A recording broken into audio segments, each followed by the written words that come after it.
Now we turn to an icy blast from the past. If you remember, in the early weeks of the year, a winter storm and weeks of below freezing temperatures caused many city streets to be covered with snow and ice. Now we're getting an update on how prepared local crews are for winter weather later this year.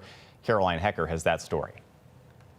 It's enough to bring back nightmares for many people who call the city home. Side streets caked in sheets of ice for weeks on end. It's insane. You wonder what your money's going towards. James Range works at Mama's on the Hill and lives nearby. He remembers walking to work in the grass, the streets and sidewalks too slippery. We ended up shutting down a good amount of days just because there was no business to had.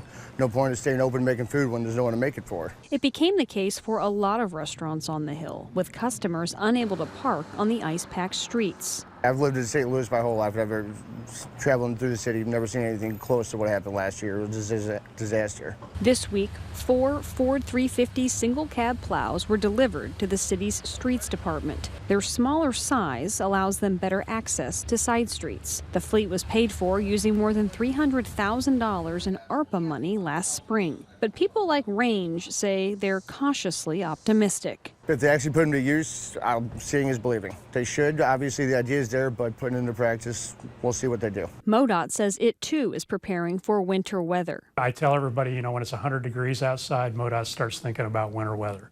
So we are already actively recruiting for seasonal labor. 20% of MoDOT's drivers have less than 1 year of experience, putting training at the forefront as we approach the winter months.